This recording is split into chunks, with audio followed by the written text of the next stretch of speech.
kita baca Al-Fatihah dulu. Semoga acara ini berjalan lancar dan sesuai dengan harapan yang kita harapkan.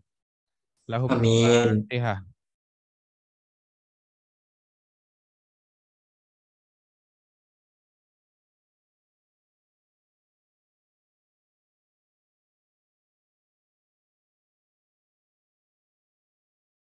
Selanjutnya kami persilahkan kepada Bapak Dekan Dr. Haji Ahmad Fawaid MTHI untuk menyampaikan beberapa patah kata terkait PPL dan PKL. Kami persilahkan.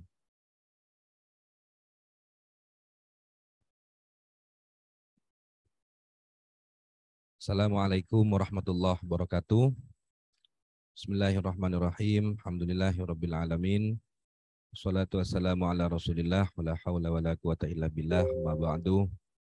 Yang saya hormati Bapak Dr. Abu Hasan Agus RM, Kaprodi Manajemen Pendidikan Islam, Bapak Dr. Haji Muhammad Munif, MPD, selaku Ketua Program Studi Pendidikan Agama Islam, Bapak Dr. Mu'alim Wijaya, Kaprodi Pendidikan Bahasa Arab, dan Bapak Fathur Rosi MPD, selaku Kaprodi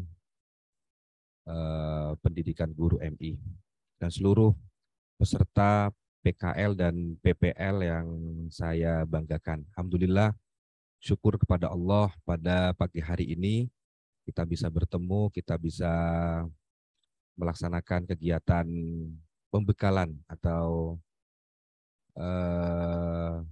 sosialisasi tentang ketentuan dan kode etik pembekalan PKL dan PPL yang kita laksanakan secara daring. Meski daring tentu tidak akan mengurangi kualitas dan layanan kami kepada seluruh peserta PKL dan PPL. Adik-adik sekalian, tentu tidak asing bagi kita bahwa dalam sebuah proses pembelajaran itu ada materi dan ada praktek, ada ilmu dan ada amal. Nah, proses pelaksanaan kegiatan pembelajaran di kelas sudah selesai, sehingga untuk kegiatan praktek di lapangan atau praktek pengalaman lapangan kita bisa laksanakan dalam waktu dekat, dengan harapan bahwa teman-teman nanti selain mendapatkan teori di kelas, juga mendapatkan pengalaman kerja dan pengalaman pembelajaran di lapangan. Nanti adik-adik akan ditempatkan di sekolah-sekolah atau di instansi pendidikan, baik di dalam lingkungan Nurul Jadid ataupun di luar lingkungan Nurul Jadid. Adik-adik sekalian, tentu dalam pelaksanaan PPL nanti, karena ini sifatnya adalah pengalaman atau praktek kerja lapangan, maka akan ditemukan teori baru atau keilmuan baru, karena sesuai dengan apa yang kita yakini bahwa man amila bima alima waratallahu malam ya'lam. Allah akan memberikan pengetahuan baru kepada kita ketika kita mengamalkan sebuah ilmu yang kita ketahui, maka Allah akan menambah, bahkan akan mengembangkan ilmu yang kita miliki. Nah, proses A5 itu adalah praktek kerja lapangan atau praktek pengalaman lapangan. Adik-adik sekalian dan seluruh hadirin, dalam pelaksanaan PPL ini ada beberapa hal yang perlu saya sampaikan dan saya titipkan terkait dengan ketentuan baik yang sifatnya skop Universitas Nurul Jadid ataupun kepesantrenan. Teman-teman yang ada di Pondok Pesantren Nurul Jadid yang memiliki kesempatan untuk melaksanakan kegiatan PKL dan PPL di luar Pondok Pesantren Nurul Jadid tetap harus menjaga etika, harus menjaga aturan, harus menjaga kode etik yang ditanamkan atau yang diatur di dalam pondok pesantren Nurul Jadid. Begitu juga yang mahasiswa tidak berdomisili atau tidak sedang mondok di pondok pesantren Nurul Jadid juga tetap menjaga kode etik Universitas Nurul Jadid, tetap menjaga tata krama, sopan santun dan aturan-aturan dan ketentuan-ketentuan demi terlaksananya kegiatan PPL dan PKL ini dengan baik. Harapan kami adalah bahwa nanti setelah adik-adik sekalian, teman-teman mahasiswa sekalian, setelah diterjunkan ke PPL, ada hal-hal yang harus dicapai. Pertama, tentu teman-teman akan mendapatkan teori baru, akan mendapatkan pengalaman baru, akan mendapatkan ilmu baru. Baik ilmu itu sesuai dengan teori yang dipelajari di kelas, atau ilmu itu tidak sesuai. Namanya pengalaman, namanya praktek, pasti ada ketidaksesuaian dengan teori. Nah, itu hal biasa. Maka pada tahapan ini, teman-teman dapat beradaptasi, dapat mengembangkan, atau bahkan dapat menyesuaikan pengalaman-pengalaman itu dengan teori yang ada. Kemudian harapan kami yang kedua adalah bentuk jalin komunikasi yang baik di lingkungan kerja atau di lingkungan pendidikan, lembaga pendidikan yang adik-adik nantinya akan diterjunkan ke lembaga tersebut.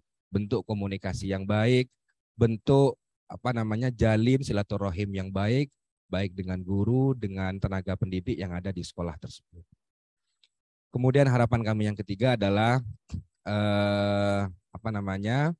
oleh-oleh tentang praktek kerja lapangan ini, maksud saya oleh-oleh akademik, oleh-oleh pengalaman-pengalaman belajar itu dibawa ke dalam program studi, menjadi masukan buat program studi tentang perkembangan-perkembangan pembelajaran atau perkembangan-perkembangan pendidikan di sekolah.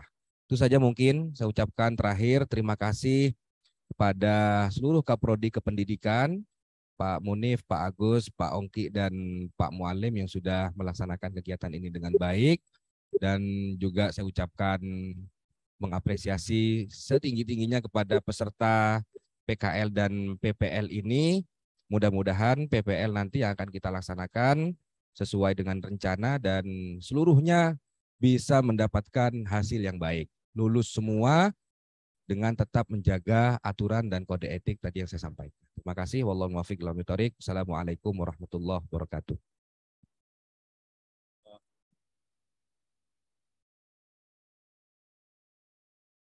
Baik, terima kasih kepada Bapak Dekan. Selanjutnya pembekalan dari Kaprodi masing-masing jurusan. Monggo kami persilahkan kepada Bapak Munif selaku Kaprodi Pendidikan Agama Islam. Kami aturkan kepada beliau.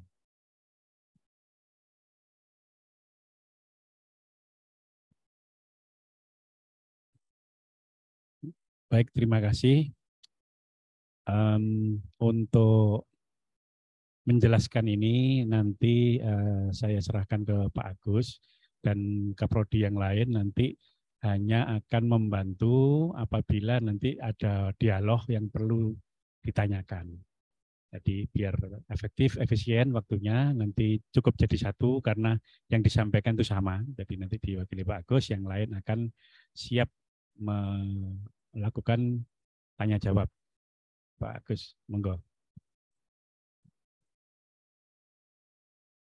Assalamualaikum warahmatullahi wabarakatuh.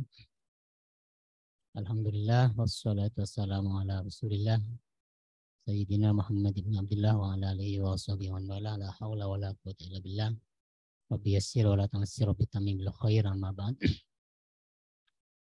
Yang saya hormati Bapak Dekan Fakultas Agama Islam Universitas Nurul Jadid, yang saya hormati para ketua program studi pendidikan dan kependidikan, Bapak Dr. Muhammad Munif MPD, Kaprodi Pendidikan Agama Islam, Bapak Dr. Muallim Wijaya, Kaprodi Pendidikan Bahasa Arab, Bapak Fathur Rozi MPD, Kaprodi Pendidikan Guru Madrasah Ibtidaiyah dan Kaprodi Pendidikan Islam Anak Usia Dini. Alhamdulillah pada kesempatan kali ini kita bisa berkumpul dalam rangka pembekalan atau sosialisasi terkait dengan beberapa hal yang nanti akan dilakukan di lokasi tempat mahasiswa-mahasiswi akan melakukan praktik.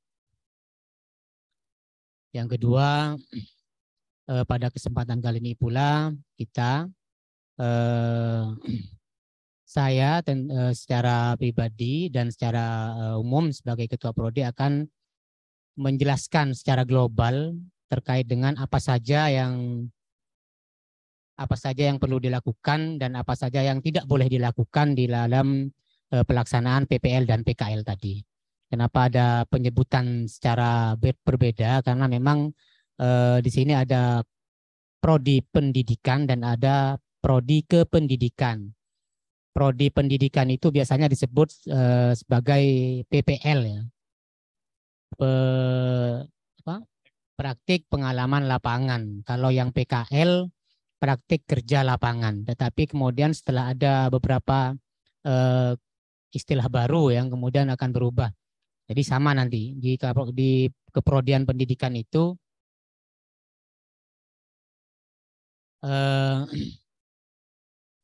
di prodi pendidikan itu ada istilah baru yaitu PLP ya.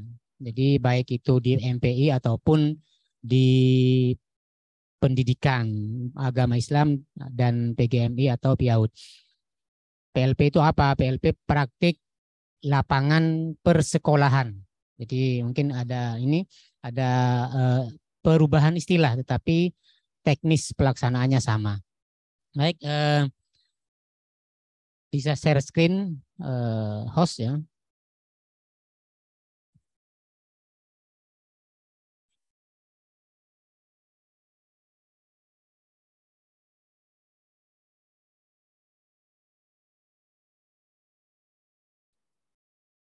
Nggak ada suaranya, Pak. Ya, sebentar. Ini masih internetnya ini layamutu wala yahya ini.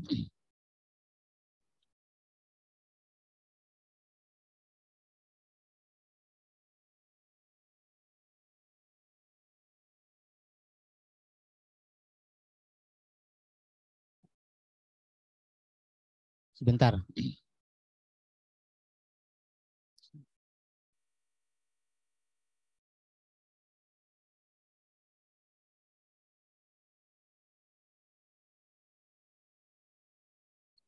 Ya, beberapa hal yang nanti akan saya sampaikan terkait dengan materi pelaksanaan PPL dan PKL ini. Jadi yang pertama adalah praktik kerja lapangan atau PPL ini merupakan serangkaian kegiatan yang meliputi pemahaman teori atau konsep yang didapat dari bangku kuliah selama beberapa semester yang akan dipraktikkan secara langsung di dalam kehidupan nyata, yaitu di tempat kita akan melakukan praktik itu sendiri.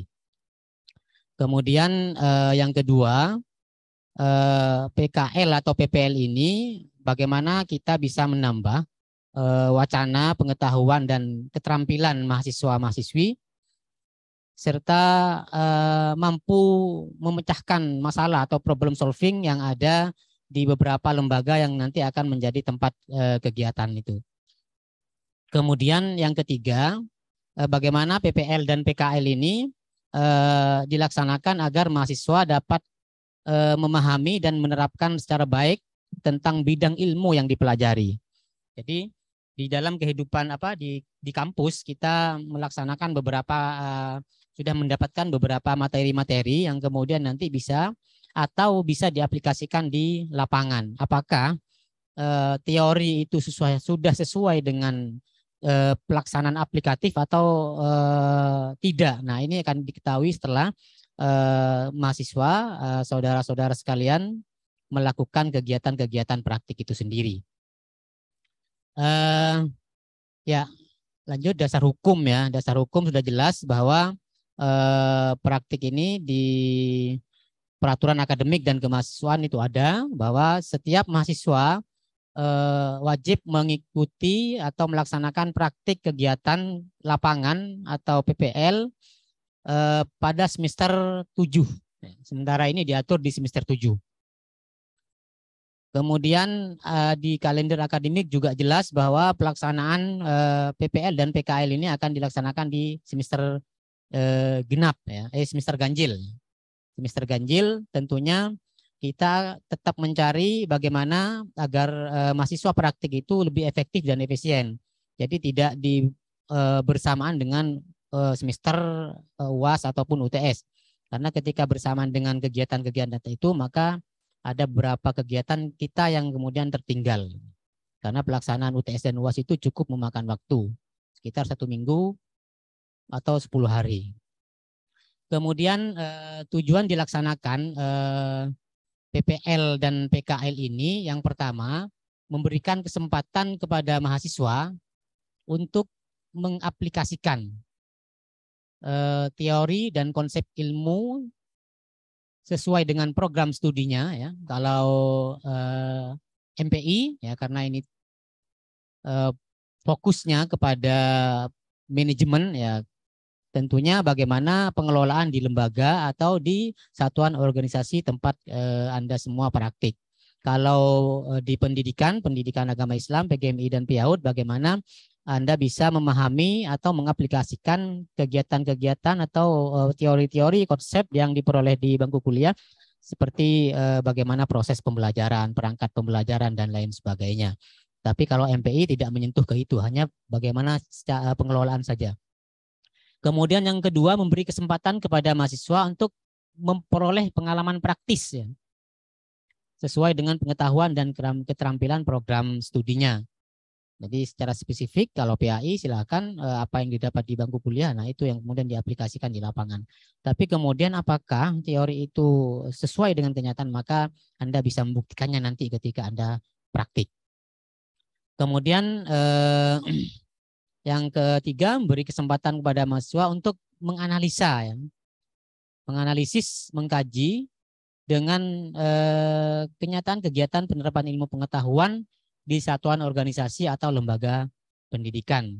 Kalau di MPI itu ada tidak hanya fokus kepada lembaga-lembaga pendidikan, tetapi ada di dinas pendidikan juga kita akan tempati, kemudian pesantren, ya, di biro-biro pesantrenan bagi yang mondok di Pondok Pesantren Nurul Jadid juga akan ditempatkan di situ.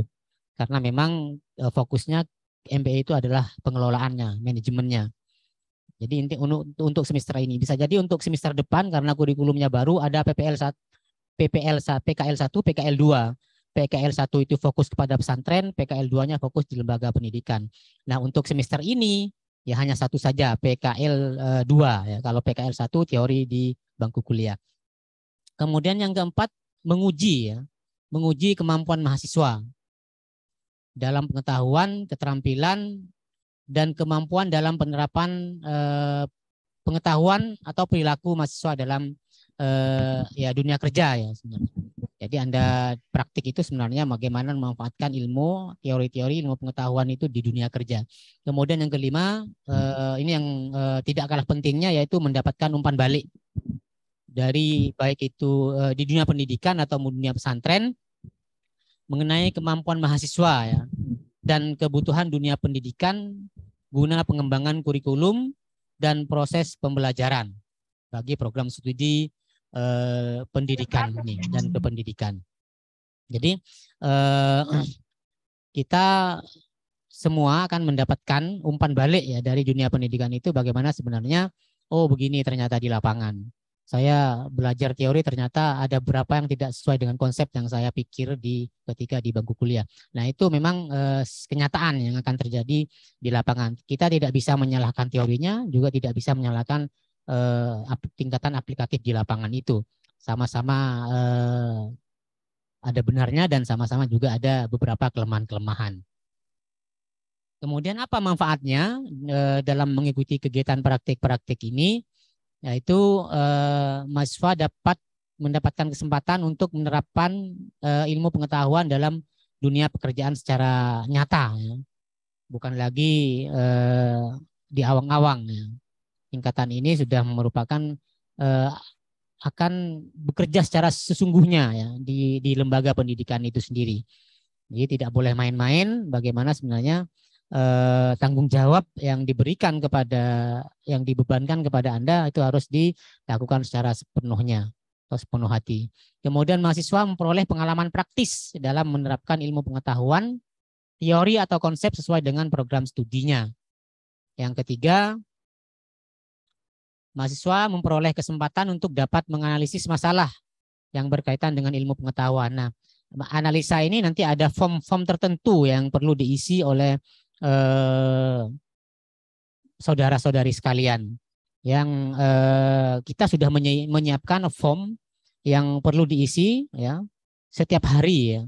Setiap hari Anda mengisi form, terutama karena memang tidak fokus kepada pembelajaran seperti MPI, kita sudah menyiapkan beberapa form yang harus diisi setiap hari melalui pengamatan.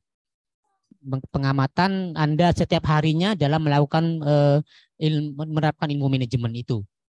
Nanti ada formnya, nanti akan kami sebar di grup. Kemudian semua prodi ya, ingat semua prodi memperoleh umpan balik dari organisasi atau lembaga pendidikan terhadap kemampuan siswa yang mengikuti PPL atau PKL dalam dunia pekerjaannya. Kemudian pelaksanaan ini ya akan dilaksanakan pada tanggal 2 November 2022 sampai dengan 10 Desember. Jadi kita akan melaksanakan kegiatan ini secara serentak dari 4 prodi ini mulai tanggal 2 November sampai dengan 10 Desember 2022. Nah, PPL dan PKL ini akan dilakukan di beberapa lembaga pendidikan atau satuan organisasi pendidikan, baik itu di lingkungan Pondok Pesantren Nurul Jadid atau lingkungan sekitar Unuja. Itu contoh seperti PAI, nanti ada di MTS Arandu Merak, Pak Munif ya. Kemudian Tunas Luhur ada Pak. Jadi ada beberapa lembaga-lembaga pendidikan di luar pondok. Kalau MPI itu akan kita tempatkan di SMP Tunas Luhur, kemudian SMP Bakti Pertiwi, SMP Bakti Pertiwi, kemudian SMA Tunas Luhur, dan Dinas Pendidikan Kabupaten Probolinggo. Nah, ini sudah kelompoknya sudah kita fitkan ya beberapa hari yang lalu. Kemudian selama pelaksanaan PPL atau PKL, mahasiswa wajib melakukan bimbingan ya. Mahasiswa wajib melakukan bimbingan baik ke dosen pamong atau kepada guru pamong bagi PAI ya, bagi yang pendidikan, guru pamong atau kepada pegawai pamong kalau MPI. Jadi biasanya lembaga pendidikan akan memberikan tanggung jawab kepada seorang guru pamong sesuai dengan materi pelajaran yang akan diampu oleh kalian semua nanti di lembaga pendidikan, dan juga bagi MPI akan ada seorang penanggung jawab yaitu pegawai pamong yang akan membimbing bagi saudara-saudari sekalian bagi yang prodi MPI. Tentunya sesuai dengan jadwal kesepakatan. Kita atur di rapat itu beberapa minggu yang lalu bahwa selayaknya ya kita memberikan waktu kepada dosen pembimbing untuk mengunjungi peserta PPL dan PKL itu selama seminggu sekali ya. Kalau prodi MPI, PAI dan PBA, entah yang PGMI atau yang PAI karena lokasinya cukup jauh, mungkin bisa dengan cara daring atau bisa juga dikunjungi setiap seminggu sekali. Nah ini nanti kalau dosen pembimbingnya tidak berkunjung, ya dimohon kepada peserta PPL dan PKL untuk memberikan kabar ya. Pak kapan mau ke sini. Nah itu penting karena dosen pembimbing kadang lupa ya, kadang memang pura-pura lupa gitu ya. Kemudian yang keempat, mahasiswa wajib mengisi jurnal pembimbingan ya PKL dan PPL dengan dosen pembimbing. Nah setiap kita sudah menyiapkan form bimbingan ya, setiap kali dosen pembimbing datang maka nanti dosen pembimbing disodorkan form bimbingan itu dan ditandatangani oleh pembimbing setiap kali pembimbingan dan membuat atau mengisi jurnal kegiatan dan seterusnya. Kemudian yang kelima, pada akhir PKL dan PPL, mahasiswa harus membuat laporan sesuai dengan outline dan format PKL dan PPL yang telah ditentukan. Nanti akan dibicarakan tersendiri mengenai pelaporan ini. Laporan yang dibuat harus mendapat persetujuan dari baik itu dari lembaga pendidikan ataupun dari dosen pembimbing. Dosen pembimbing akan melaksanakan pemantauan, monitoring kondisi mahasiswa ke lembaga organisasi pendidikan setiap minggu. Jadi setiap minggu kita akan melakukan bimbingan. Nah, setelah ini besok ya, hari Kamis kita akan mengadakan pertemuan dengan dosen pembimbing yang sudah ditunjuk oleh prodi untuk membimbing kalian di masing-masing prodi itu. Kemudian ini mengenai penilaian. Penilaian PPL dan PKL ini adalah mata kuliah di semester 7 dengan bobot 4 SKS. 2. Penilaian bagi mahasiswa yang melakukan PPL dan PKL dilakukan oleh pihak yang pertama, lembaga pendidikan atau organisasi pendidikan tempat mahasiswa melakukan praktik, bobotnya 70%. Yang kedua, penilaian dari dosen pembimbing dengan bobot 30%. Nah, ini ternyata lebih banyak penilaiannya dari lembaga pendidikan tempat praktik. Makanya diharap kepada saudara-saudari semua untuk selalu menaati peraturan-peraturan atau kegiatan-kegiatan yang sudah menjadi SOP dari lembaga tempat praktik Anda masing-masing. Karena kalau tidak demikian maka saya tidak bisa bertanggung jawab ketika nilai itu sangat rendah. Jadi itulah nilai yang kemudian diberikan oleh sesuai dengan perilaku dan kegiatan yang dilakukan oleh saudara-saudari sekalian masing-masing. Nah, ini teknik pelaporannya ya. Mahasiswa wajib membuat laporan yaitu secara individu atau perorangan terdiri dari soft file dan hard file ya. Jadi memberikan laporan soft filenya kepada panitia nanti di kantor FAI. Kemudian membuat laporan hard file. Jadi hard copy itu yang dibendel secara seperti skripsi ya, bendelannya nanti Fakultas Agama Islam tidak membutuhkan itu. Jadi hanya untuk Anda sendiri dan untuk lembaga kalau minta. Yang dibutuhkan oleh kantor FAI itu hanya soft copy-nya saja. Jadi kita hanya penting soft copy-nya saja. Terkait dengan hard copy-nya yang berupa fotokopian dan sudah dibendel itu biasanya untuk lembaga tempat Anda melakukan praktik dan untuk Anda sendiri sebagai arsip. Itu saja. Kemudian yang kedua, video kegiatan pembelajaran atau kegiatan pengamatan. Nah, ini penting, ini wajib ini. Jadi ketika Anda melakukan kegiatan proses pembelajaran bagi yang prodi pendidikan, silakan Anda itu divideokan. Didatangi oleh dosen pembimbing, silakan Anda membuat video. Kemudian mengamati kegiatan-kegiatan proses pembelajaran, silakan Anda buat video. Setiap kegiatan-kegiatan akademik, ya, kecuali rujaan ya, kalau rujaan tidak perlu saya kira. Jadi setiap kegiatan-kegiatan akademik yang dilakukan di tempat Anda praktik itu diharap membuat video. Nah, video ini juga disetorkan kepada panitia. Ini wajib hukumnya, karena ini sangat tinggi penilaiannya ketika proses akreditasi. Videonya tentunya ya diedit ya, karena ada penjelasan, kemudian ada narasi gitu di bawahnya dan lain sebagainya. Yang kedua, batas akhir pengumpulan laporan terakhir kita sebenarnya menetapkan di tanggal 20. Jadi tanggal 10 berakhir pelaksanaan kegiatan praktik, kemudian 10 hari kemudian laporan sudah selesai. Ini terakhir ya, terakhir tanggal 20. Anda bisa nyetor di tanggal 11 bisa, 12 bisa, sampai dengan tanggal 20 berakhir. Jadi dari dua bentuk atau dua jenis laporan seperti soft file dan video kegiatan itu selama 10 hari ke depan Anda sudah mengirimkan laporan kepada kita, kepada panitia. Baik itu Prodi PAI, MPI, dan PGMI PIAUD. Nah, ini yang perlu juga mendapatkan perhatian dari beberapa peserta ya. daftar hadir itu masuk kepada penilaian juga. Ingat ini. Jadi saya lihat di Zoom meeting itu ternyata lebih separuh yang tidak masuk. Entah apa sebabnya ini kita belum tahu. Segera menghadap apabila ada beberapa hal yang mungkin tidak bisa ikut.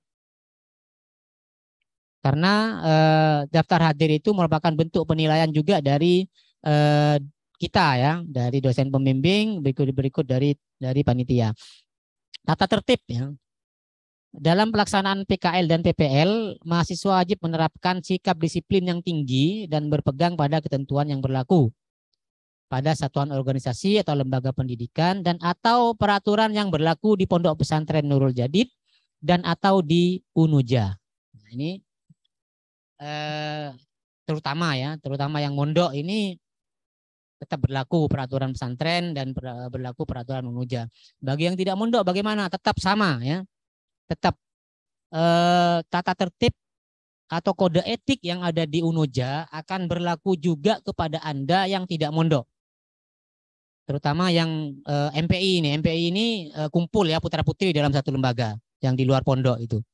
Yang di dalam pondok juga begitu, tetapi di dalam pondok kan mudah pengawasannya. Tapi yang di luar pondok bagaimana Anda bisa mengawasi diri Anda sendiri terkait dengan kode etik yang sudah berlaku. Ingat kita tidak main-main terkait dengan beberapa hal pelanggaran kode etik itu, nanti ada sanksinya ya. Ada sanksi terkait dengan pelanggaran kode etik. Kemudian mahasiswa wajib menaati tata tertib kegiatan PKL dan PPL, yaitu disiplin, tepat waktu sesuai dengan jadwal organisasi atau lembaga pendidikan yang diberikan.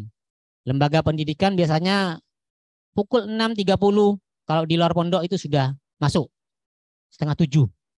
Bagi yang praktik di lembaga pendidikan, baik itu PAI, MPI ataupun PGMI PIAUD, 6.30 sudah masuk, berarti sebelum itu sudah datang. Ini perlu diingat ya, kecuali yang pondok biasanya 7.30 baru masuk. Tapi kalau di luar itu sangat pagi. Nah ini kebiasaan-kebiasaan tidur pagi supaya dihindari terlebih dahulu, dilatih mulai dari sekarang. Mumpung masih ada kesempatan untuk melatih untuk tidak tidur pagi. Kemudian bila berhalangan hadir wajib memberitahu baik secara lisan maupun tertulis. Kepada siapa?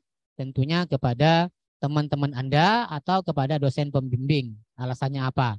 Bila berhalangan hadir dalam jangka waktu 3 hari karena alasan izin atau sakit, wajib melampirkan surat izin dari orang tua atau wali atau surat keterangan sakit dari dokter. Jadi yang mondok ya, yang mondok melampirkan surat keterangan dari dokter kalau itu sampai lebih dari 3 hari. Jadi biar komplit ya, biar Anda tidak dicap sebagai mahasiswa praktik yang tidak rajin. Tidak merubah jadwal tanpa persetujuan lembaga. Nah ini terutama yang PAI ya. Yang PAI ini karena prosesnya itu ada keterkaitan dengan siswa, maka kalau ada perubahan jadwal silakan datang kepada kurikulumnya. Wakil Kepala Bagian Kurikulum yang menangani jadwal itu sendiri. Menjaga tata tertib, kebersihan, keamanan, dan norma. Ya. Tidak membawa barang-barang milik lembaga tanpa seizin dari lembaga. Ini sering terjadi ini ya.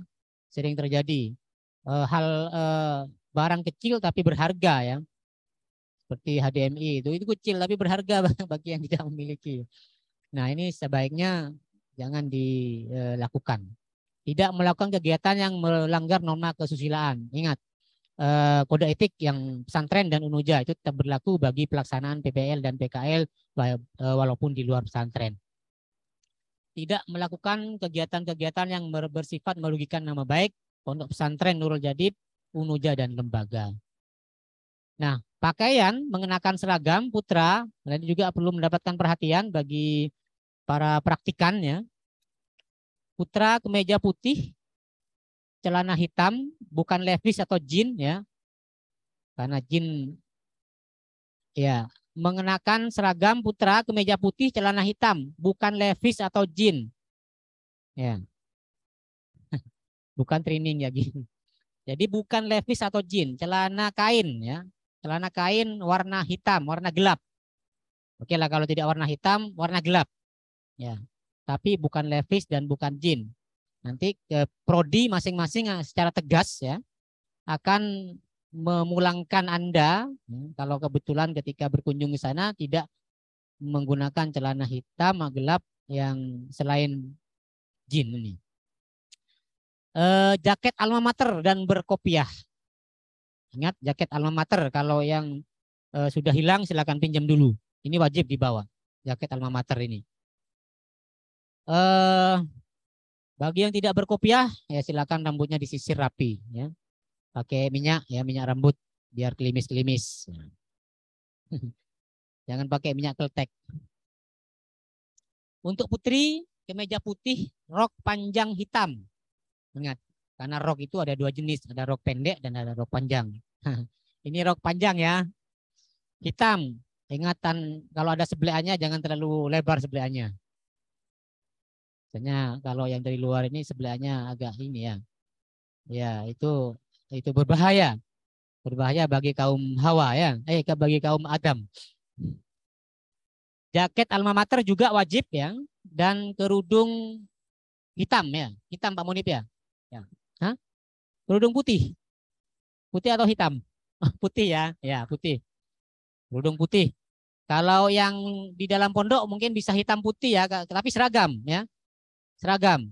Karena di pondok itu ada dua jenis kerudung yang sah menurut kode etik pesantren, yaitu hitam dan putih. Silakan kalau yang di pondok ini kalau hari ini memakai putih ya putih semua. Kalau yang hitam ya harus hitam semua. Begitu juga di luar. Berarti hitam putih ini ya. Pak Oki ya. Ya, hitam atau putih tetapi seragam. Wajib menggunakan sepatu ya. Pantofel. Bagaimana kalau sepatu cat? Nanti biar dijawab oleh teman-teman prodi, ini kesepakatan saja. Karena sekarang musimnya sepatu cat ya. Pak Jokowi saja menggunakan sepatu itu ya. Presiden.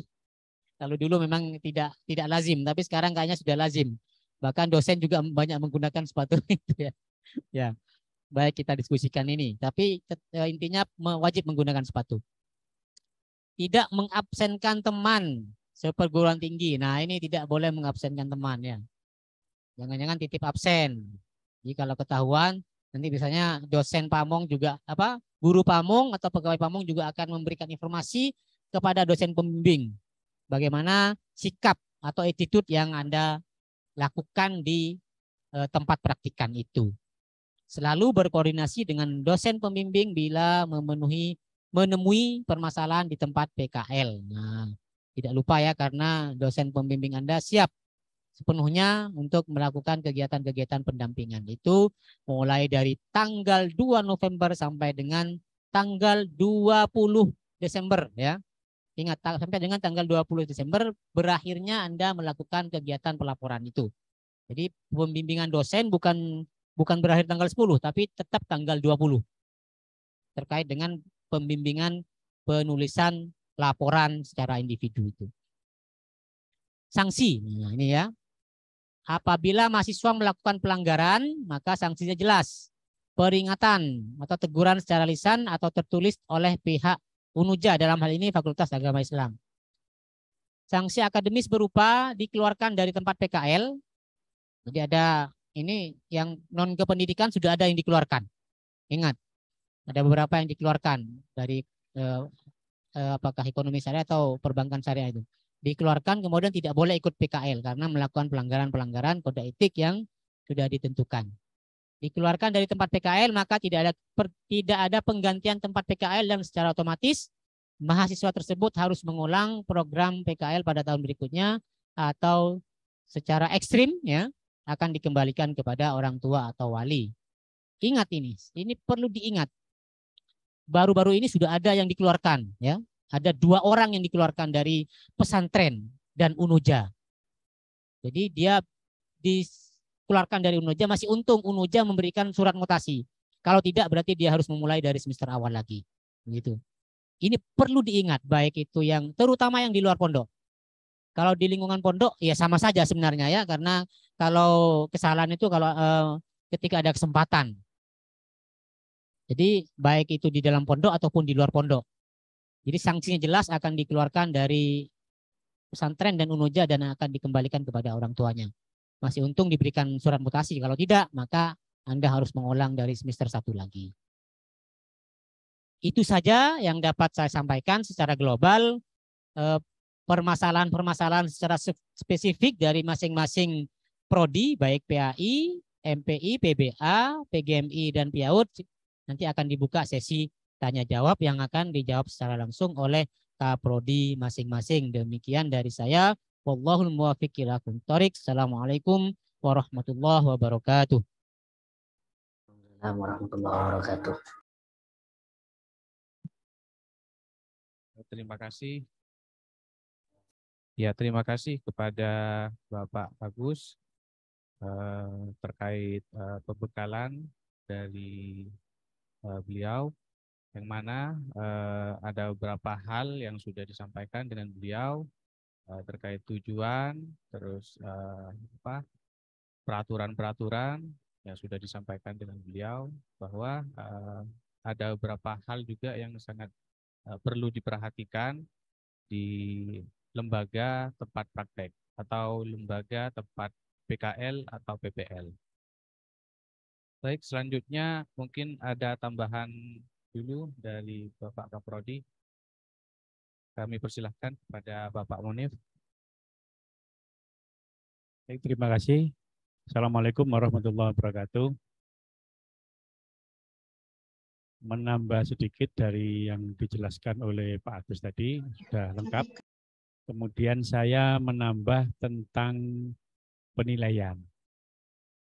Untuk yang prodi pendidikan, PAI, PBA, PGMI, dan PIAUD, yang akan menilai nanti ada 3 unsur.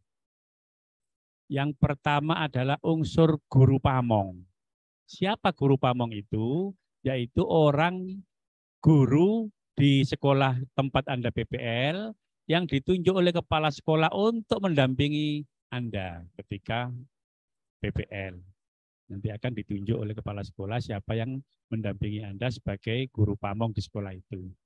Nah, guru pamong ini nanti akan menilai 4 penilaian pada masing-masing peserta PPL. Apa itu 4 itu? 1, persiapan mengajar tertulis atau RPP. Jadi nanti Anda itu wajib buat RPP sebelum mengajar karena itu ada penilaiannya.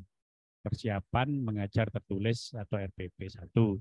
Yang kedua, guru pamong itu akan menilai pada saat Anda melaksanakan pembelajaran atau mengajar, praktek mengajar di kelas itu. RPP, kemudian pada saat mengajar itu ada penilaiannya. Yang kedua. Yang ketiga, apa yang dinilai oleh guru pamong? Praktek memberikan evaluasi pembelajaran. Ketika Anda melakukan pembelajaran, nanti ada evaluasi yang diberikan, itu nanti juga dinilai. Gimana cara membuat evaluasi pembelajaran itu? Sudah tepat apa belum? Itu nanti ada penilaian dari guru pamong. Yang ketiga. Dan yang keempat, ini adalah layanan bimbingan siswa. Apa maksudnya layanan bimbingan siswa ini? Mungkin pada saat Anda melakukan proses pembelajaran di kelas, Anda jadi guru itu, ada siswa-siswa yang mengalami kesulitan belajar. Nah, di saat ada siswa yang mengalami kesulitan belajar itu, mungkin Anda akan membantu menyelesaikan problemnya. Ada kemudian rekodnya ditulis bahwa pada hari Senin misalnya tanggal 5 November, nah itu ada anak namanya Ahmad Novianto misalnya mengeluhkan mempunyai problem bahwa setiap pembelajaran dimulai dia mesti ngantuk. Jadi kan Anda sampaikan bahwa kenapa kok ngantuk? Oh, karena mungkin pada malam harinya diajak bapaknya nyari jukok, nyari ikan sampai jam 1. Sehingga nyampe di sekolah itu pasti ngantuk dia. Nah, ini kan nanti bisa dicarikan solusi. Oh, ternyata akar masalahnya setiap malam diajak nyetrum sama bapaknya itu ke sungai cari ikan. Nanti kan bisa kemudian sampean selaku praktikan itu nanti bisa melakukan home visit, misalnya menyampaikan dulu kepada pembimbing Anda, DPL, terus juga menyampaikan kepada kepala sekolah di sana, apakah perlu dilakukan home visit atau kunjungan rumah ketika ada problem itu. Nanti kalau itu direkod, ditulis, itu menjadi laporan, menjadi penilaian layanan bimbingan siswa. Jadi 4 ya, guru pamong itu menilai RPP pada saat mengajar, pada saat memberikan evaluasi, dan layanan bimbingan siswa. Itu guru pamong. Untuk unsur yang kedua yang akan menilai Anda adalah dari KS, kepala sekolah atau kepala madrasah. Apa yang dinilai oleh kepala sekolah atau kepala madrasah itu yaitu aspek personal dan sosial. Jadi jangan dikira nanti kalau sampean di sana itu katanya Pak Agus tadi ngambil barang sana disai, dibawa pulang karena kehilangan, itu jadi catatan oleh kepala sekolah. Atau di sana sampean itu dalam melakukan pembelajaran itu tidak menggunakan media, maaf, bukan itu. Ketika di sekolah itu Anda tidak bersosial, individual di sana itu. Tidak mau salaman dengan guru-guru yang ada di sana, kemudian tidak mau berkomunikasi secara aktif, tidak sume, tidak bersahabat. Itu nanti masuk penilaian kepala sekolah itu.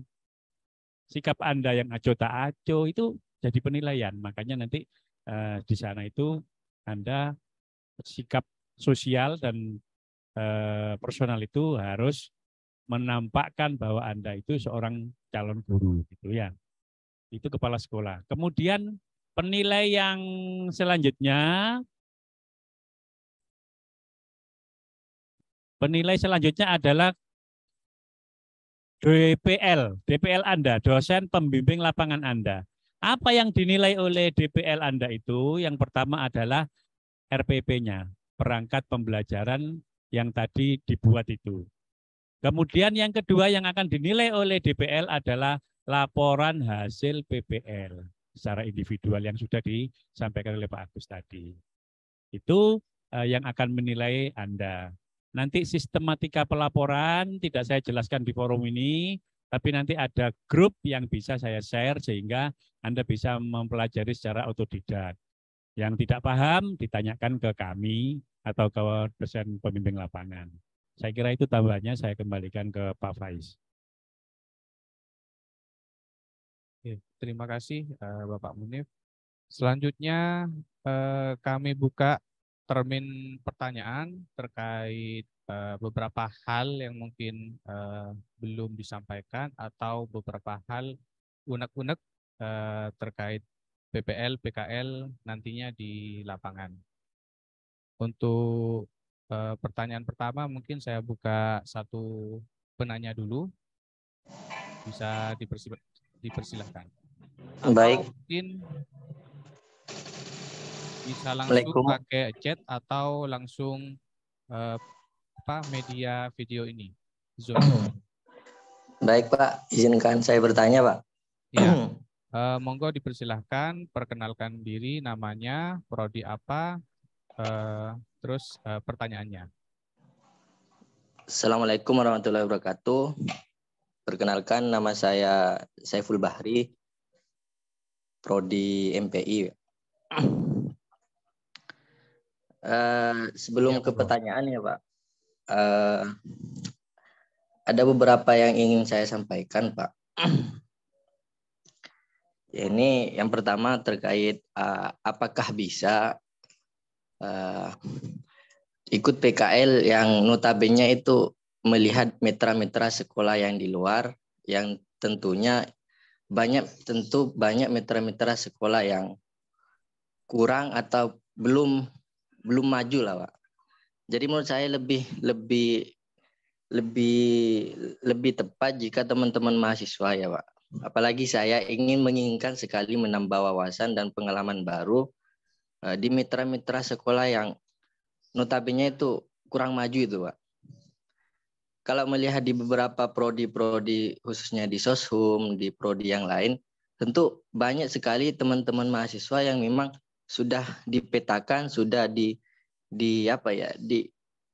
dikasih ruang untuk benar-benar mereka serius dalam melakukan PKL itu, Pak. Jika diperkenankan ya Pak, saya pribadi mengikuti PKL di luar, yang notabene itu memang ke mitra sekolah yang kurang maju lah Pak. Kira-kira begitu. Apakah memungkinkan bisa atau memang sudah final gitu bahwa ketentuan kelompok dan juga di mitra sekolah yang teman-teman ditaruh itu sudah tidak boleh diganggu gugat semisal. Tapi jika itu berkenan bisa Pak, saya pribadi mengusulkan untuk saya pribadi mengikuti PKL di luar yang melihat banyak sekali sekolah-sekolah atau mitra-mitra yang kurang maju itu. Tentu pengen sekali ya menambah wawasan dan juga pengalaman baru ya. Yang awalnya saya kan ditaruh di bagian pesantren itu kan, sekolah di pesantren. Tentu kalau melihat di pesantren kan bukan nggak menarik Pak, tapi kurang etis juga karena saya pribadi di pesantren. Jadi bukan pengabdianku ya, memang dari awal memang sudah mengabdi pesantren, tapi alangkah baiknya jika kita melihat banyak sekolah mitra-mitra yang kurang maju. Mungkin itu sih Pak dari saya pribadi Pak. Jika berkenan kelompok untuk bisa dirubah, baik kelompoknya ataupun tempat PKL-nya, saya mengajukan itu Pak kalau sekiranya bisa. Tapi kalau memang sudah final, ya nggak apa-apa sudah Pak gitu Pak. Iya, Mungkin iya. itu dari saya. Ya.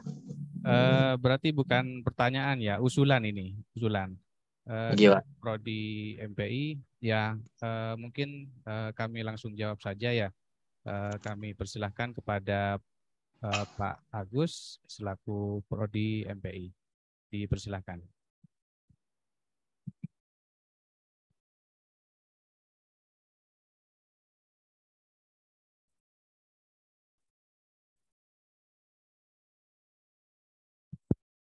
Baik, terima kasih.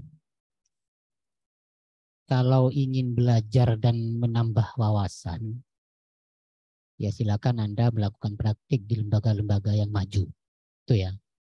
Kalau akan menambah wawasan dan ingin belajar. Tetapi kalau mau melakukan pengabdian, nah datanglah ke lembaga-lembaga yang perlu bantuan kita untuk dibimbing. Gitu. Nah ini ada dua hal yang memang harus kita perhatikan. Jadi kenapa saya menempatkan Anda di lembaga-lembaga, terutama di luar itu lembaga-lembaga yang sudah dikatakan oleh sebagian banyak orang itu lembaga yang sudah memiliki kapabilitas gitu, dan kualitas. Oleh karena itu biar Anda belajar bagaimana sebenarnya mengelola lembaga itu sehingga lembaga itu bisa maju. Nah ini yang penting. Yang penting bagi praktikan yaitu mengamati kenapa sih lembaga ini bisa maju. Nah itu kan pengamatan ya, pengamatan yang dilakukan oleh mahasiswa MPI, praktikan MPI itu adalah pengamatan terkait dengan pengelolaan atau manajemen lembaga yang sudah bonafit. Gitu. Nah, kalau ke lembaga-lembaga yang butuh sentuhan, yaitu pengabdian namanya. Kalau Anda kemudian ditempatkan di sana, nah ini saya bukan merendahkan lembaga pendidikan yang ini ya, yang belum bisa dikatakan maju, tetapi penelitian yang sudah dilakukan oleh beberapa teman-teman dosen ketika mahasiswa ditempatkan di lembaga-lembaga yang siswanya atau muridnya hanya beberapa itu, ya rata-rata mereka hanya datang kemudian lebih banyak tidur dan lain sebagainya gitu ya.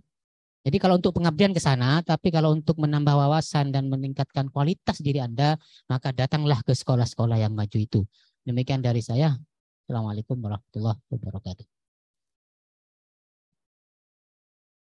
Ya, terima kasih Pak Agus.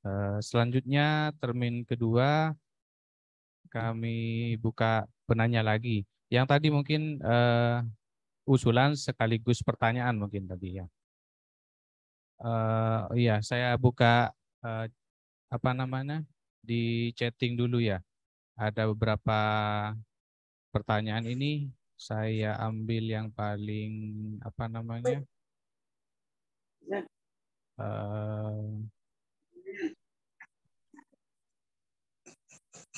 Untuk pertama untuk melihat kelompok PPL, PKL itu di mana Pak? Oh ya, ini terkait kelompok nanti kami share ke grup. Kelompoknya ada di kelompok A misalnya ada di mana, ditempatkan di mana kayak itu ya. Nanti kami share di grup. Terus selanjutnya ini ada pertanyaan slide. Ya, slide yang tadi, presentasi tadi itu kami share juga di grupnya PPL dan PKL nantinya. Udah ada. Mungkin ada yang dari ini, dari dalam yang mau tanya.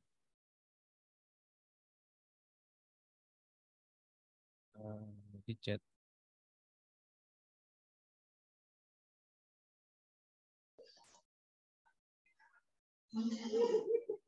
Mana ini?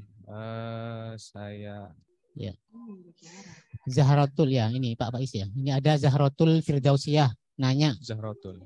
Ini prodi apa ini? Oke, monggo langsung ditanggapi. Pertanyaannya, mohon maaf Pak sebelumnya, apakah boleh pindah kelompok di lembaga lain? Karena saya juga ada kewajiban mengajar di lembaga tersebut. Untuk yang pindah kelompok, saya kira sudah tidak bisa dibuka ya, karena memang beberapa hari kita sudah bolak-balik ya menentukan kelompok itu, sehingga sampai kemarin baru fix gitu ya. Jadi ada permintaan dari ini, dari itu yang kita tidak bisa menolak. Ya. Permintaan yang kita tidak bisa menolak dan itu semacam udzur syar'i, akhirnya kita kabulkan. Gitu. Tapi untuk pindah kelompok yang kemudian akan berdampak, ini kalau pindah kelompok akan berdampak kepada pemilihan kelompok-kelompok yang sudah fix. Mohon maaf ya untuk Zahroh Firdausiyah ini. Kemudian yang kedua dari ini tidak ada namanya ini. Sebaiknya kalau nanya silakan menggunakan akun nama yang jelas ya. Prodinya apa? Pemberangkatan ke tempat, apakah teman-teman kumpul di kampus dulu apa langsung kumpul di lembaga? Teman-teman nanti kumpulnya di kampus dulu ya. Nah, ini mungkin yang bagus pertanyaannya, ini kita diingatkan kumpulnya kita di kampus. Di kampus kemudian bareng-bareng menuju lembaga tempat praktikan.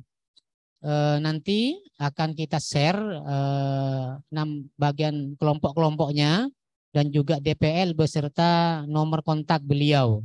Sehingga Anda bisa berkomunikasi secara langsung dengan beliau.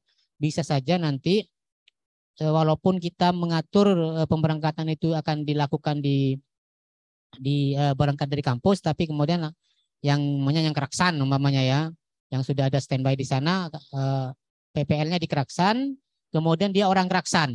Nah, nanti bisa menunggu di sana ya, tidak perlu lagi datang ke sini. Mungkin begitu. Kalian langsung Pak Munif ya, saya jawab ya. Ini saya Tartila di Prodi PGMI. Oh, ini Prodi PGMI Pak Ongki. Untuk pemberangkatan itu bagaimana tahapannya Pak? Juga untuk surat yang mau diberikan pihak sekolah ini, Pak Ongki biar menjawab. Assalamualaikum warahmatullahi wabarakatuh. Mbak Alivia, pertanyaannya hampir sama dengan siapa itu tadi yang di atas ya, Zahra. Ngumpul di kampus, kecuali memang lembaganya ada di rumahnya, nggak apa-apa langsung standby di sana. Untuk surat itu sudah diselesaikan oleh panitia, artinya suratnya sudah masuk lembaga masing-masing. Begitu. Jadi semua mahasiswa tinggal berangkat pada tanggal 2 itu nanti bareng DPL-nya. Jadi selesai sudah Mbak, selesai semua, sudah selesai di kepanitiaan untuk surat-suratnya. Makanya nanti seandainya ketika pengiriman sudah ada yang bermasalah atau ada lembaga yang menolak, nanti pasti akan ada informasi kepada pengelompokan bahwasanya nanti ada perubahan tempat lembaga. Nyata alhamdulillah semua surat itu sudah selesai masuk ke lembaga masing-masing dan tidak ada masalah Artinya lembaga yang akan ditempati oleh Mbak Alivia dan kawan-kawan itu sudah fix di tempat yang sudah dislotkan oleh para keprodi masing-masing. Begitu Mbak Alivia ya. Terima kasih. Ada lagi itu. Apa pertanyaannya ini? Pemberangkatan ya. Mohon izin bertanya, Saiful Hadi, Prodi MPI. Gimana ini pertanyaannya? Ini ada pemberangkatan, startnya jam berapa? Nanti akan diumumkan di grup masing-masing prodi ya. Jadi kalau prodi nanti silakan standby di grup PKL Prodi MPI 2022. Mungkin PBA juga ada grup MPI dan PGMI. Itu akan diumumkan lebih lanjut di grup. Nanti kita akan sesuaikan dengan dosen pamong karena ada dosen pamong yang membimbing 2 lembaga ya. Dosen pamong membimbing 2 lembaga, otomatis mereka kan tidak akan mengantarkan Anda semua. Jadi ada perwakilan dari dosen lain yang nanti akan mengantarkan Anda. Nah ini Saiful Hadi MPI. Mohon izin bertanya tapi pertanyaannya tidak ada ini. Masih ngetik. Apa pertanyaannya ya? Oh ini Saiful Hadi ada sudah. Bahwa jika nanti terjadi sistem praktik semisal MPI itu di pengelolaan, namun di lapangan kita diberikan tugas untuk mengajar. Baik. Secara khusus Anda melakukan praktek tentang pengelolaan suatu organisasi atau lembaga pendidikan. Tetapi kalau ternyata Anda diminta untuk membantu kegiatan proses pembelajaran dan Anda berkenan, ya silakan gitu. Berarti Anda mendapatkan ilmu yang tidak pernah didapatkan dari bangku kuliah. Gitu. Tetapi secara spesifik bahwa kegiatan praktik yang dilakukan oleh Anda adalah pengamatan terkait dengan manajemen, baik manajemen kesiswaan, manajemen sarana prasarana, manajemen humas atau manajemen kurikulum. Itu yang terpenting yang harus dibuat oleh diamati oleh Anda Prodi MPI. Terkait dengan ketika Anda ditawarkan melakukan proses pembelajaran di kelas, ya Anda tidak menolak ya silakan, tetapi jangan mengganggu proses yang utama itu. Gitu. Kalau Anda paham terkait dengan proses pembelajaran, Anda mungkin pernah belajar perangkat pembelajaran yang ada beberapa, ada 11 apa 9 itu. Jadi silakan Anda lakukan itu, tapi tidak boleh mengganggu kegiatan-kegiatan pengamatan yang Prodi MPI yaitu fokus kepada manajemen itu sendiri. Ini MPI lagi Pak Munir. Nih. Pak Munir. Mau tanya tentang laporan PKL, apakah menyetorkan video yang sudah diedit tentang kegiatan pembelajaran? Ya, sudah diedit tentunya ya. Kita menerima video yang sudah fix ya, yang sudah selesai. Ya, boleh diedit, silakan diedit yang bagus, ada instrumentalianya, kemudian ada narasi yang kalau tidak ada narasi secara verbal ya silakan dibuat narasi secara tertulis di running text atau apapun itu ya. Kalau tidak ada narasi secara verbal di dalam kegiatan pembuatan video itu.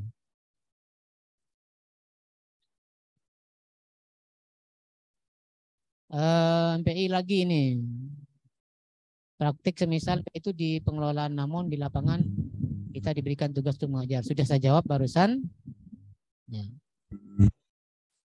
Mungkin saya rasa untuk MPI mungkin cukup. Selanjutnya mungkin ya nanti yang MPI mungkin Prodi MPI bisa di grup juga pertanyaannya. Kami persilahkan kepada Prodi lain mungkin. Ini ada Prodi PAI. Assalamualaikum Pak, saya Muhammad Adi dari Prodi PAI. Mohon izin bertanya Pak terkait laporan video, apakah tidak ada batas video tersebut? Terkait video ada batas minimal atau maksimalnya kayak itu? Baik, ini mungkin yang ditanyakan durasinya. Durasi. Ya, kalau durasi bebas, jadi tidak dibatasi panjang pendeknya video atau timingnya waktunya. Yang penting bahwa pada saat Anda ditugaskan untuk PPL di tempat itu, terdokumentasikan dengan video. Mungkin ketika Anda diantarkan pertama kali oleh DPL, kemudian Anda kenalan dengan kepala sekolah dan lain-lain. Kemudian pada saat mengajar ada yang mengabadikan temannya itu. Dan seterusnya, mungkin pada saat kegiatan keagamaan di musola sekolahan itu, misalnya itu bisa dilakukan pengambilan video. Tetapi ya jangan jelek, nanti katanya Pak Agus itu diedit sedemikian rupa, ada narasinya, ada mungkin kata-kata apa begitu. Nah, video itu kelompok. Ya, yang individu itu laporan PPL-nya. Sekali lagi, kalau laporan tertulis itu individu setiap orang. Tetapi jangan khawatir, kalau satu kelompok itu nanti bisa satu data itu dipakai bersama. Contohnya misalnya gini, ada yang ditempatkan di MA Nurul Jadid. Nanti kan ada misalnya visi sekolah, visi misi sekolah, berapa jumlah gurunya, berapa jumlah siswanya.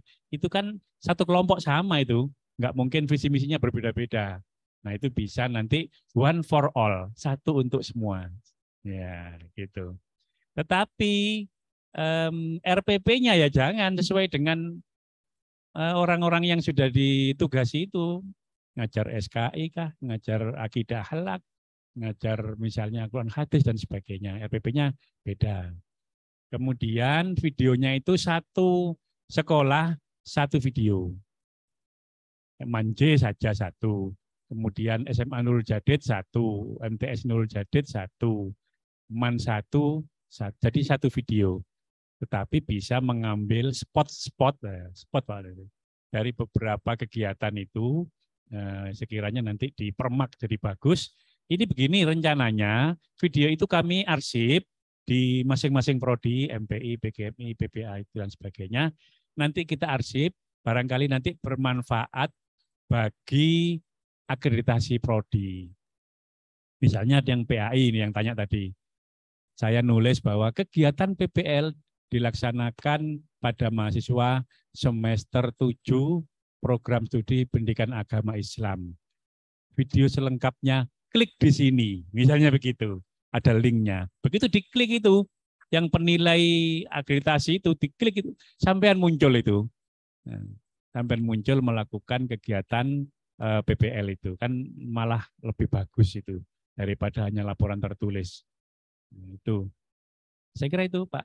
Oke, terima kasih. Selanjutnya ada lagi dari PAI Pak. Apakah ini dari Saiful Aziz Prodi PAI?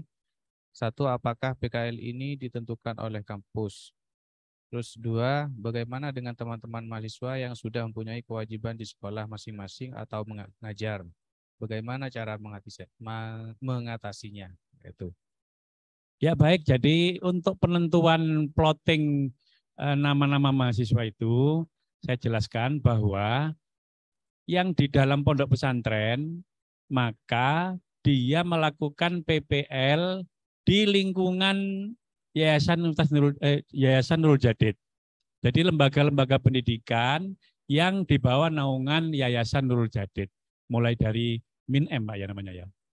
MIN-M, MTSNJ, yang ada NJ-nya itu, MANJ, SMANJ, SMKNJ dan seterusnya.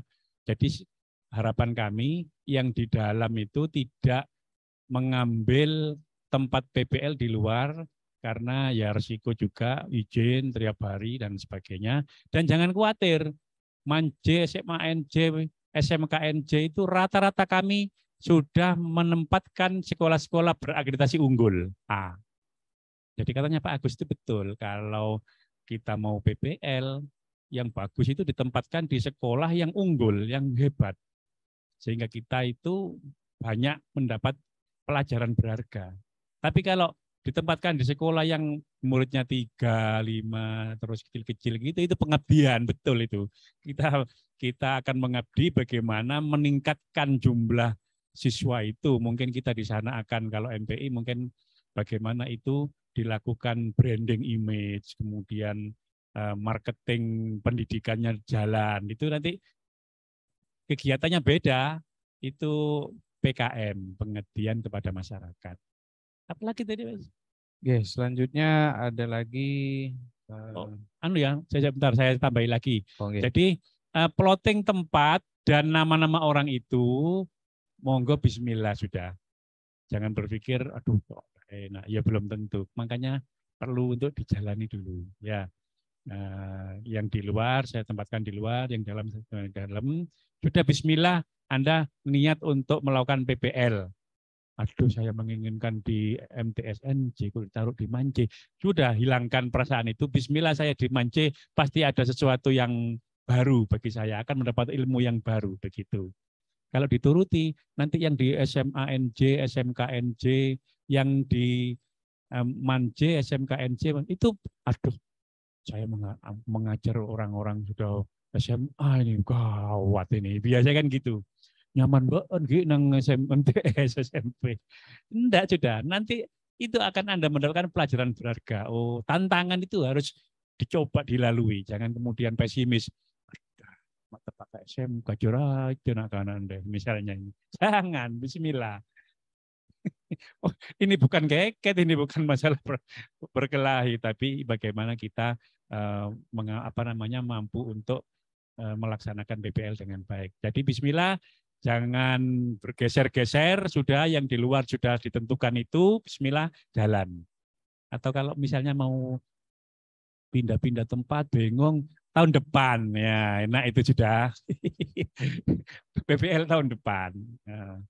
Ya, sudah saya kira itu. Oke, selanjutnya dari Prodi PGMI, Mardia dari Mardia.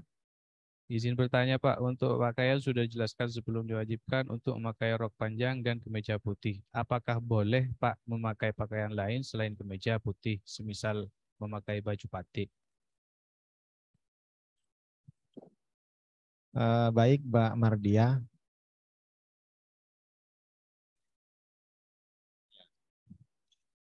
Begini, untuk masalah pakaian, memang dari kampus kita ini yang wajib adalah putih. Nah, perkara nanti ada kebijakan lain dari lembaga sekolah untuk mengikuti seragamnya, karena di sekolah juga ada seragam ya, ada beberapa seragam yang ditentukan termasuk batik.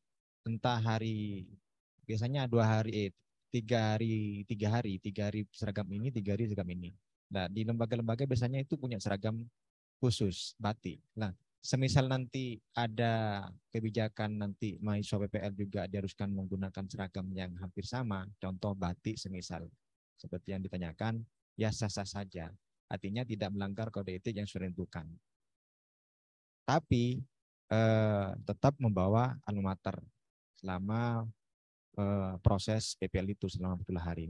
Untuk masalah pakaian dalamnya itu bebas, artinya bebas kalau memang ada kebijakan lain dari lembaga, boleh membolehkan menggunakan baju batik dan semacamnya. Tapi dari kita tetap menggunakan baju putih.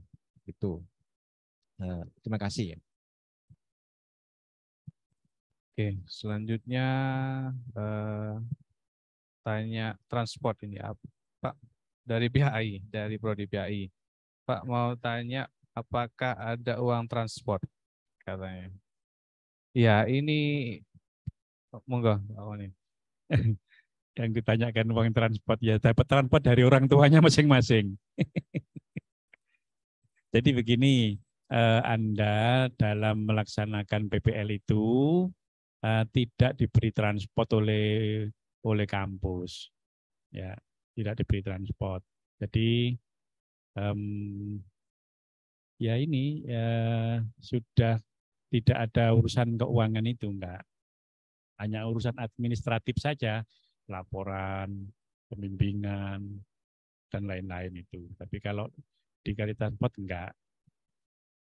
Tetapi nanti misalnya bagaimana yang di MANJ misalnya nanti setelah pulang mungkin ada cenderamata dari fakultas, dari panitia ada, tapi nanti itu belakangan. Intinya untuk transport tidak ada bagi peserta. Oke, terima kasih Pak Munif. Mungkin pertanyaan yang sudah ditanyakan dari tadi mungkin bisa mewakili dari keseluruhan peserta PPL dan PKL. Saya kira cukup karena waktunya sudah sampai. Jika ada beberapa hal, ada beberapa pertanyaan lagi yang kurang difahami atau keluh kesah misalnya, bisa di grup atau langsung kepada Kaprodi masing-masing. Ya, kurang lebihnya saya mohon maaf selaku pembawa acara. Minta maaf, kami tutup acara ini dengan pembacaan doa yang kami persilahkan kepada Bapak Mualim untuk menutup acara ini dengan pembacaan doa. Bismillahirrahmanirrahim. Ya Allah, Allahumma sholli ala sayyidina Muhammadin fil qulubi wa dawaiha wa afiyatil abdan wa shifaiha wa bil absari ala alihi. Rabbana zalamna anfusana wa illam taghfir lana wa tarhamna. Rabbana hab lana min azwajina wa dhurriyyatina qurrata a'yun waj'alna lil muttaqina imama. Rabbi ij'alni muqimas salati wa min dhurriyyati wa taqabbal du'a. Rabbana atina fid dunya hasanah wa fil akhirati hasanah wa qina adzabannar. Sallallahu alaihi wasallam.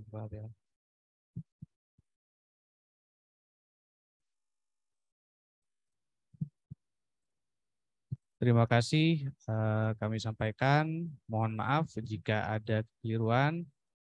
Kami tutup dengan Assalamualaikum warahmatullahi taala wabarakatuh.